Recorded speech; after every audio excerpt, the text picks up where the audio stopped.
What's up, Vetters? Patrick here with Vetted. Today we're talking about this. A very small subset of these individuals have claimed to have interactions with UFOs. And my brain exploded. I thought that I was already done with this issue. What's that like when the CIA walks into your office unannounced? You think it's a joke. Is there some imminent threat, potentially, either from adversarial forces within this solar system or from outside the solar system? For them to be a threat, they'd have to need something that we have. We have you. I'm offering you up. Here's Garry. Thanks so much. CBS News called me to try to get me to do an interview, to do a debate with him. This was just a few weeks ago. And I said, without a doubt, never.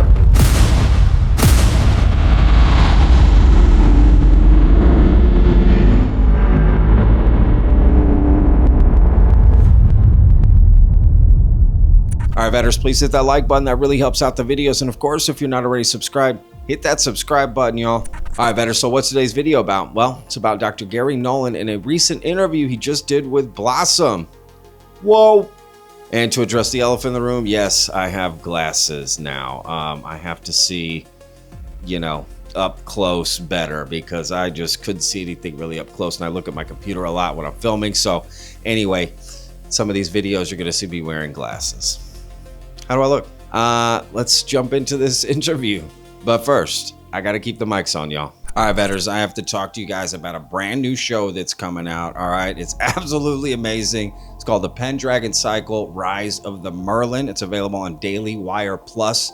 Okay, it's a 7-part series. Honestly, this show is amazing. Very cinematic in scope. Okay, these huge battles, the period piece, sort of all the authentic wardrobes and sets, and it's shot on location. I think they shot across multiple different countries.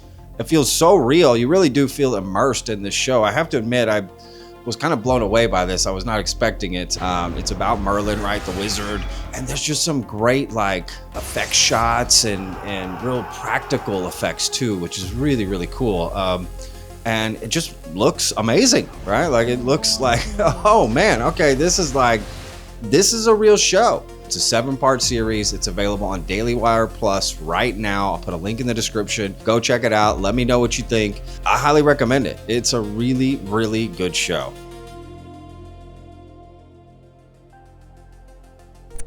All right, so the first part of this interview with Dr. Garry Nolan that we're going to discuss is how he got involved in UAP study to begin with.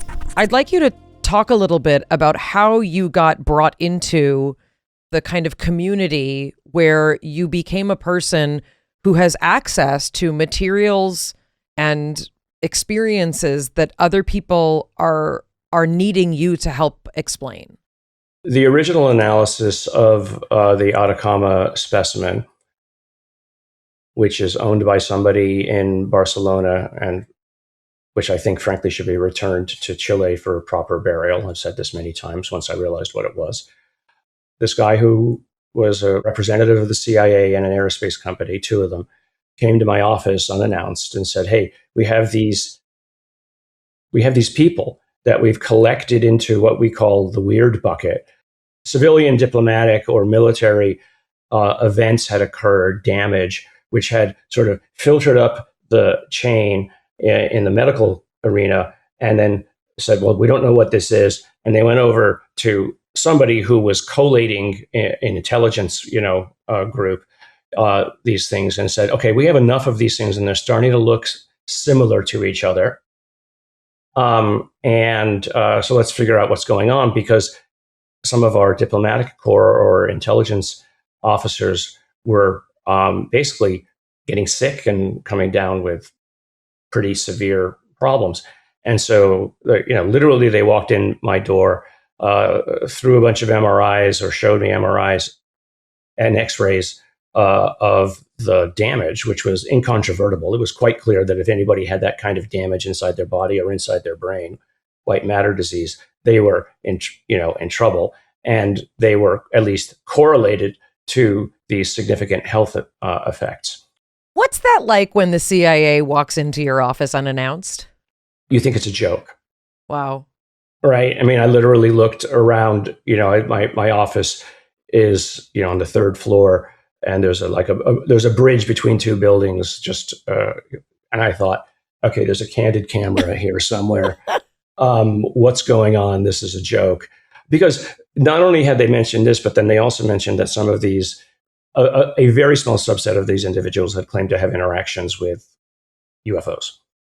And my brain exploded. I thought that I was already done with this issue. They're presenting you with a problem.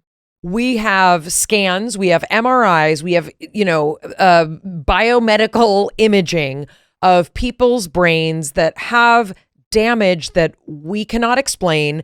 We're kind of collecting them in this random bucket. And OPS, a few of them are saying that they have also had interactions with UFOs. Got it.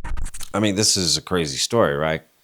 It's a great origin story from Dr. Garry Nolan, essentially. But I love the question, what's it like when the CIA, walks into your office? Yeah, you got to question that a little bit, I guess, which is interesting because, if you're an American, you think you should be able to trust the CIA, but they have such a backstory of working against Americans.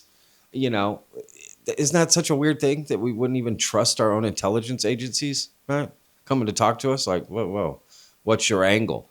Right? Because it always seems like they have an angle, right? And God, they're probably watching this and watching me. And that makes me nervous too, to be honest with you. By the way, let me just say, first of all, I love the CIA. Okay. Love the CIA. Got no problems. I don't want any problems. Free speech. I don't know what else to say here. But so they come to ask Dr. Garry Nolan to basically check out some people who, have had some serious medical issues related to some energy weapons potentially being used against them. But also some of these people have said they've had encounters with UAP, right? And was that the way to slide that in, right? Kind of, the cover story was, well, there's something's happened to him. Oh, by the way, some with UAP, but the real focus was UAP the whole time, right? And then again, you got to question why the CIA is coming to talk to you, and can you really trust what they're bringing you? And this isn't the first time Dr. Garry Nolan has talked about this. In fact, there's a great clip that got shared online recently of Dr. Garry Nolan in a documentary from Ron James, filmmaker Ron James, shout out, who's also included in my new Psionics documentary coming out later this year. He did a film called Accidental Truth, UFO Revelations. And he spoke with Dr. Garry Nolan about the same thing. So it was actually rather unexpected. Around 2012, I got a knock on my door in my office at Stanford, and there were these two gentlemen standing there outside from the CIA and a aeronautics corporation. They started talking about UFOs, and they wanted my help. To be honest, at the time, I thought it was a joke. They had heard that my lab had made one of the deepest immune profiling devices in the world, the mass spectrometer. With mass spectrometry, you essentially can analyze samples and figure out what atoms and what molecules are in that sample. Is this something we know, or is this something unusual? What the CIA wanted from me was help in understanding the blood of people who had claimed that they had seen UFOs, to help them understand what had happened to these people. But as I developed a relationship with these individuals from the CIA, they started saying, okay, well, we also have these materials that supposedly some of these craft had left behind. What would you do with them? And I just want to say there's a new Accidental Truth coming out later this year, I believe. It's called The Next Accidental Truth that Ron James made, a follow-up to that. That's a great documentary. I highly recommend checking it out. So very, very interesting origin story for sure. And then, it really makes you wonder, studying the side effects of people who interact with UAP. I think that's a great angle to take, right, scientifically, and see what happened to them, right? I mean, that is definitely a great angle. because you can talk about sightings all day long. You can talk about whatever, right? Things you saw, things you experienced. But when there's hard physical scientific data to prove that an interaction you had with a UFO left, you know what I mean? Left you with marks, if you will. That's pretty nice, right? Now, not for the people that get the marks, of course. I'm just saying for evidence or proof to help us, you know, prove that there is a phenomena here on Earth, right? So it's interesting. And to be fair, to be very sympathetic to some of these people, what they experience is kind of downright scary. If you look at MRIs or of people with multiple sclerosis, and I have somebody in my family who has it, you'll see these sort of random pockets of just white matter. It's called white matter disease in general, but dead scar tissue. And so it looked like that, like areas of their brains had just been fried. What could do that? An energy weapon. What's an energy weapon? Because we talk here a lot about energy, like high vibrations. What is an energy weapon? What would that look like? You have one in your kitchen. Your microwave oven is an energy weapon. I mean, can you imagine your brain is fried? I mean, what does that even mean? Like, that's not good, right? And, you know, I've always said this, like, you know, we're going to get to this question later in the video, like, are aliens a threat? That's always, you know, something that's brought up, and everyone's got different opinions on that. And it just depends how you look at it, right? But it could be the sense that maybe they're not a threat in the sense that, you know, they want something bad to happen to you, but just because they're a brand new species and, you know, the threat is unmitigated, meaning like, you know, they don't mean to hurt, but because we've never interacted with them before or their technology, it could just by default hurt us, right? Think of like cultures interacting way back in the day, centuries ago, right? Diseases, things, wasn't intentional, just your body wasn't ready for it, right? So it could be sort of the same scenario here. So it's like, yeah, aliens maybe aren't a threat, right? In the sense that you would typically think what a threat is, that they intentionally want to hurt you, but they may unintentionally hurt you just because, again, we're not used to their technology or their biological structures. They may have new diseases we just never heard of and could affect us and, you know, those type of things. So it's kind of like they're a threat unintentionally just by default, right? And then you have to ask the bigger question, and we'll get to that in a second. But first, let's watch this clip. I think one of the reasons why I'm a good scientist is being able to recognize data off the curve. Listening to students do a presentation of their work every, couple of months, and they kind of flash by. They show the data, and then you see it, and then I wait a second, go back a few slides. What did that mean? Because if you're a scientist, you can't just use the data you like. And I'm sorry, I'm going to use Mick West as an example.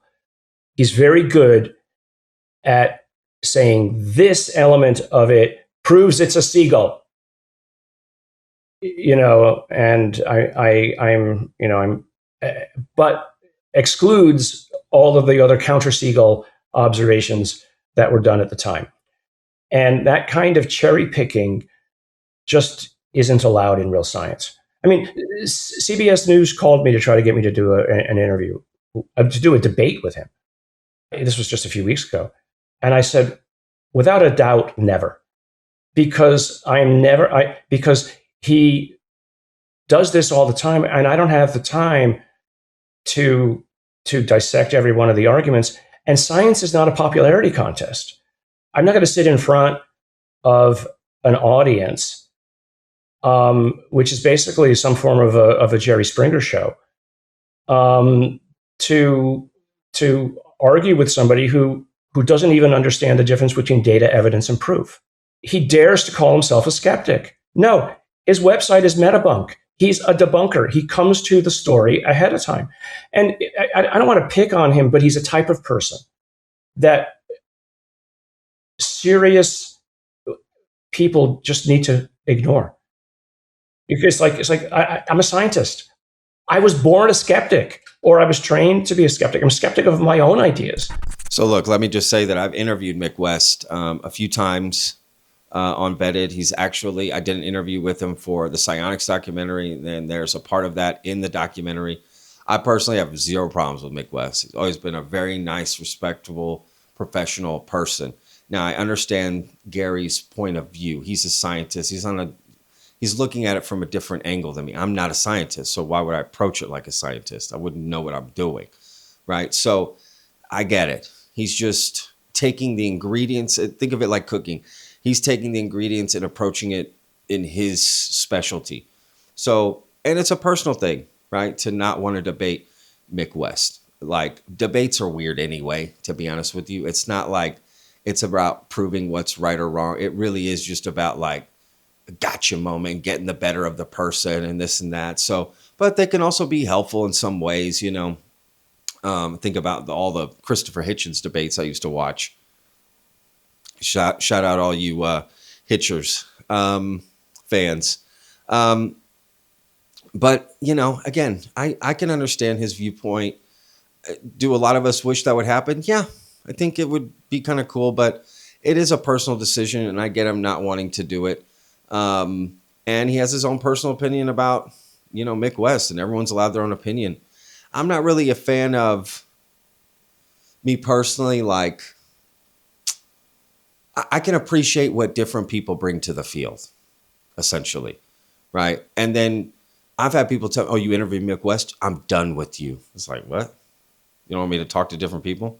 I mean, the way Dr. Garry Nolan describes Mick West's approach to it, people do that in the UFO community on the other side. They're not, quote, debunkers, but they're believers right away. They believe right away. And he talks to them, right? People interact with them. So it's right. It's not really about the conclusion. I think the point he's trying to make is that you have a preset conclusion. Well, people do that on both sides. Skeptic, you know, debunking and believing.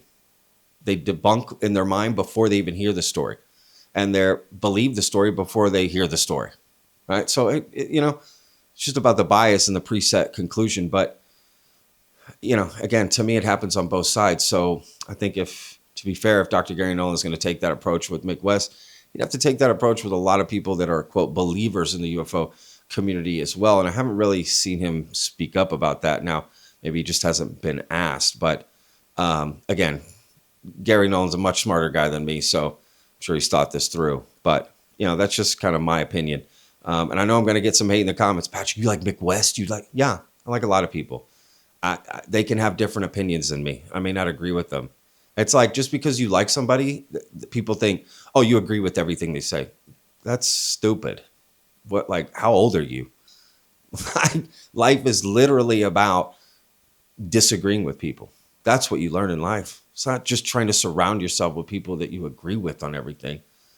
How boring, right? I mean, I like disagreeing with people respectfully. That's how you learn. Listening, you know, what's the saying? You were given 2 ears and 1 mouth, so you could listen more than speak, right? So, and trust me, I take that advice myself. I have to, you know, be accountable for that myself. But anyway, let me know what you think down in the comments. Should Dr. Garry Nolan debate Mick West, or at least just have a conversation? Maybe not a debate. Now, let's get to this. Are aliens an imminent threat to humanity, right? Because again, that is something to consider. Hey, are we alone? You know, and are they coming here to Earth? And if they are, should we be worried? I think that's an absolutely fair and poignant question to ask. I want to ask you one more question before we let you go. And I would love to have coffee with you because I have many other things I want to ask you. Do you think that given everything you know, everything you're gathering, everything you're seeing, everything you participated in the Age of Disclosure documentary, do you think we are at risk, either physically or existentially? Is there some imminent threat potentially either from adversarial forces within this solar system or from outside the solar system? For them to be a threat, they'd have to need something that we have. We have you. I'm offering you up. Here's Garry. Thanks so much. Well, if they land and open the door, I'm on board. I was 65 2 days ago, so Happy birthday. I'm like, I would go on that adventure. But no, I really don't.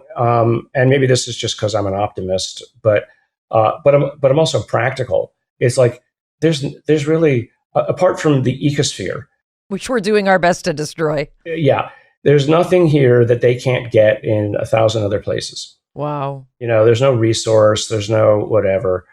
We might want resources in the African savanna, but there are certain animals that live there that can live nowhere else, and so maybe we just let them live for as long as they can, until the climate might change so drastically.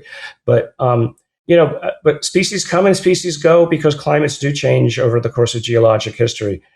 I often say to people, it's like, look, in geologic terms, you neither mattered nor will you matter. Across the course of history, it's the collective force. So I just don't see. I mean, people are always like, oh, 2026, 10 years from now, something or this or that's going to happen. Maybe. But if I can't control it, I'm not going to sit around worrying about it. I can prepare contingencies, let's say, but I'm not interested in living in a post-apocalyptic world where I can't order something from Amazon and get it the next day. All it would take any advanced society to do if they wanted to wipe us out is do what happened to the dinosaurs. Find a big rock, point it our way, and that's the end of life on Earth, and start again. And that's the optimistic take from Dr. Garry Nolan. Is that they haven't done it yet, and so I don't think that we're in any short-term danger of anybody doing it again anytime soon. So this is an interesting perspective, right, about resources. And first of all, let me just say happy birthday to Dr. Garry Nolan. Congratulations. That is a big milestone. So happy birthday. And this is an interesting setup, right? Like the aliens, we don't have anything they would want. I mean, there was a lot of people in the UFO community who would disagree with that, right? I mean, you have theories out there that the aliens want our souls. They feed off our energy. Tom DeLonge, I'm talking about you, right? Like, and these are things government officials told him, right? These aliens feed off of our energy, our vibrations, our souls, our emotions. They do want us. We do have something special. There's also theories out there that aliens don't feel anymore, right? They're so advanced that they lost that ability. And that's why they want humans, right? We're this unique species. I mean, again, there's so many theories out there that go against what Dr. Garry Nolan just said. But Garry Nolan's looking at it very practically, which I can appreciate, right? What do we have on Earth that is so unique, that isn't out there in the rest of the universe? Kind of makes a good point as far as resources go. What do we really have here, right? Remember the Anunnaki, like they came here for the gold, and it's like, dude, gold's everywhere. Plus we can make gold now. Do you know that? So that totally bunks Anunnaki, and I love that story. Shout out Hecklefish, right? But it just if we found out how to make gold, then definitely they would have figured it out and wouldn't need to create a whole race on Earth to mine gold, right? It doesn't make sense. And there are probably asteroids floating around with gold, right? But there are, all the resources on Earth are throughout the universe. So what would we really have here that's unique, on Earth? Like music, that's probably out there. Music is this natural thing, right? These tones, these things. I mean, you know what I mean? Like the key of E is the key of E, right? So I don't know. It's definitely an interesting way to look at it, right? And if they did want to kill us, they would just shoot a rock at us, right? And like they did maybe with the dinosaurs, which is interesting. And then he's also like, addresses the sort of rumors out there that there's this impeding event, right? This incoming, prophecy that the end of the world, the aliens are coming back, going to destroy Earth or take over Earth or all this stuff, right? You hear 2027, even Chris Bledsoe changed his prophecy, right? From Easter 2026 to September 2026 now. But then you have 2027. I've heard the 2030s, all this BS, right? And he's right. If you can't, it's out of your control. Why even worry about that, right? It's probably not true. And Jeremy Corbell came out and said that, right, it's probably the CIA that told them this is going to happen. They're going to use this as a false flag event, right? This alien threat invasion, right? Because painting it as a threat is how you would get funding, right? We need to prepare. We need money, right? But again, like I said, to some extent, you'd have to be cautious. Maybe it's not a threat, but you still need to be cautious that there could be ramifications, brain fryings by interacting with this new advanced species or their technologies, right? I think that's all fair. It's a very nuanced field and a very nuanced approach. And that's probably what I've taken away most from watching this interview from Dr. Garry Nolan and really thinking about this deeply in a way that maybe I haven't before, or I just didn't realize it. Really approaching this is so nuanced. It isn't so black and white, and it isn't so it's one way or this way or that way. There's many different ways to look at it and to approach it because, one, there's a lot of information we just don't know. Even though there's a lot of people out there telling you they do know and they're being channeled by aliens and they can tell you what's going on. I'm speaking to Zunugata Gita from the, planet Zudu Boo Boo. And, they're telling me humanity. It's like, okay, what am I going to do with that? So we got to look at the nuts and bolts, like what's happening really in front of us and really think about this practically. And I don't think there's anything wrong with that. But it would be interesting to think about, maybe there is a resource on Earth that they would want, right? Maybe that needs to be thought of a little bit more. Could we be the resource, right? As humans. Yeah, there's definitely life in the universe, but did they all evolve like us, right? And what if we were created by aliens and we're some unique hybrid, right? We would be special in some way. Now, that's a very weird approach too, right? When people start to think, I'm special, we're special. I don't really think that, to be honest, but I don't know. It's just an interesting thought experiment. So let me know what you think down in the comments. I'm going to put a link to the full interview down below. It's really, really interesting. A lot more talked about than I discussed.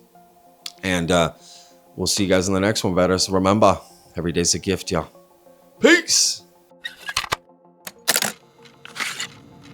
Hi, I just want to say my experience. In 2011 in Columbus, Ohio, I was driving my truck, and I was just coming back from a dinner date with two friends. And when I was driving back, I was going up this ramp, and when I went up the ramp, right in front of me was this massive UFO. This thing was like the half the size of a building. I kept going, and eventually I went underneath it with my truck. But not long after that, it vanished. This was a heavily populated place. I would think someone would have documented this. It was right next to a Walmart, a gas station, actually 3 gas stations. I mean, a lot of people would have seen this, and I don't know if someone did document this or not, but I did see something about this on the news. It just said there were strange sightings. Yeah, it was round, this UFO. It looked like your typical UFO, but it was it was round, disc shaped. Yeah, it was most amazing experience of my life. Thank you very much.